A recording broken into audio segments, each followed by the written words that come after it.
Up next is some Clockwork Orange and 4K news, but until then, like, comment, subscribe, get ready for a little of the old ultra violence. Yes! So out soon on 4K Ultra HD from Warner Brothers is Clockwork Orange. We're a little light on details at the moment. Again, there's a Steelbook guaranteed for the US. There have been a lot of other regular editions that have cropped up in foreign markets that aren't Steelbook, so most likely we'll probably get something similar in the US. This again is reported to be a 2-disc edition where you're going to get a 4K, a Blu-ray, and a digital code. Other than that, all we do have is a picture of the art for the Steelbook. Now, atrocious.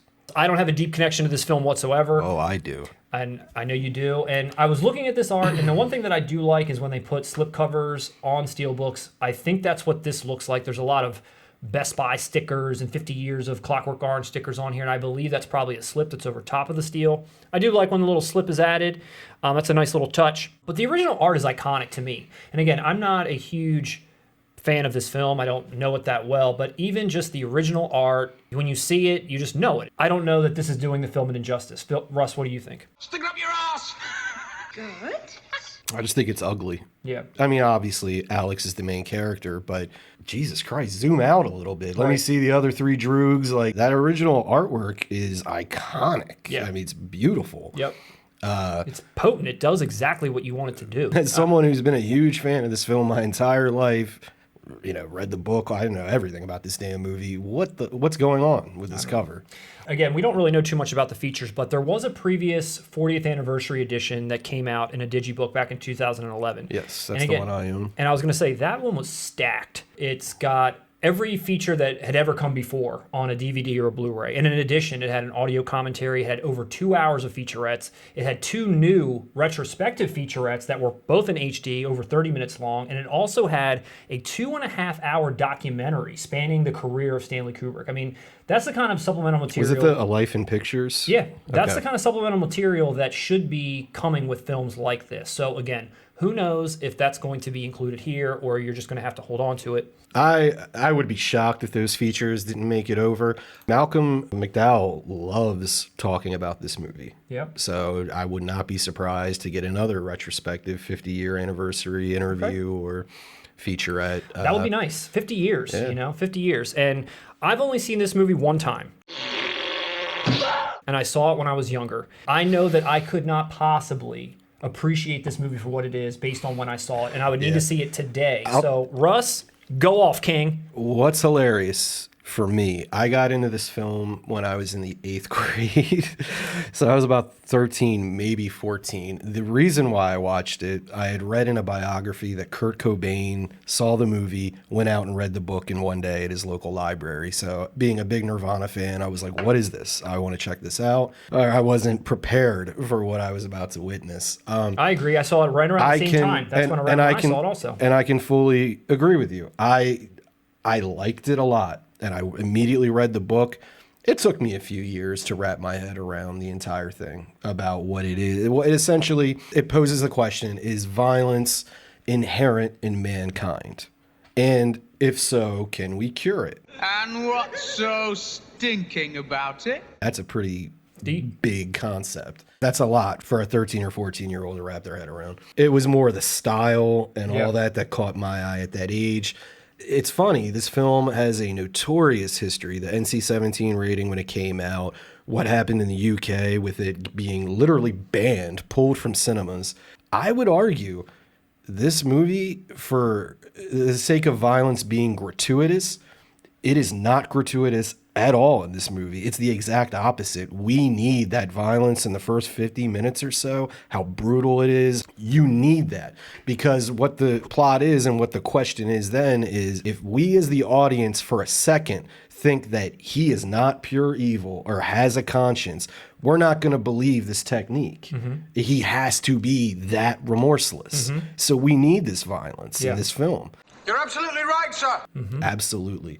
And I, again, having only seen it once in the exact same time period as you mentioned, I can clearly, distinctly remember so many scenes. I can't remember it's in its entirety and the plot and a lot of the dialogue and stuff, but there are so many scenes that are just it's that powerful of imagery that it just stays with you. I can remember it like I saw it yesterday. Now, I probably would need to see it again to put it all in context and understand it for what it is, but I do. It is with me still. Yeah, it's one of my favorite films of all time, easily in my top 10. It's better than the book. Yeah. I'm sorry. It's better than the book. Kubrick did the same thing with The Shining. The Shining is incredible also, and having read that book, as I know you have too, it's better. There's deviations, extraordinarily large deviations.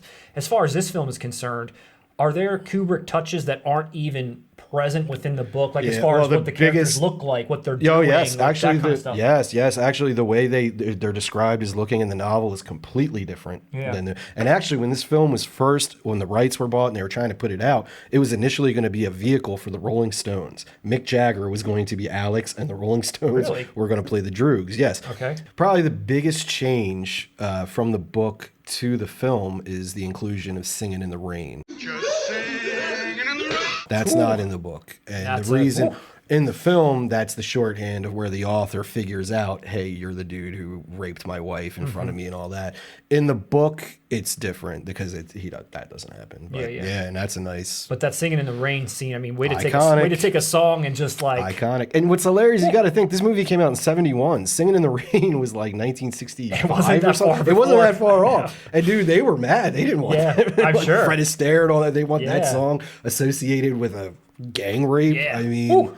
You proved to me that all this ultra-violence and killing is wrong and terribly wrong. This is a day one purchase. This is a film for. Are you ready? This is a film for me where you throw me any edition, I gotta pick it up. Okay. That's that collector itch for a title like this that's so important to me. Yeah. Well, the one thing that I do like what I'm seeing so far, even though we don't know too much, is that they put a 50th anniversary sticker on it, which means that maybe there is some 50th anniversary love that's being given to this thing, and not just like, hey, by the way, this came out 50 years ago, buy it again. Because we talked about Willy Wonka. That was the 50th anniversary, and they basically did nothing. Now, the transfer was great, but they did literally nothing except for Zavi, who kind of put together a bunch of junk that they normally do. And if you want all that memorabilia, fine. This isn't a movie where you're going to get memorabilia. No. You're not going to get the penis statue. And you're not going to get the... Well, that would be kind of cool. Do you have one of those? Let's get the giant penis bust.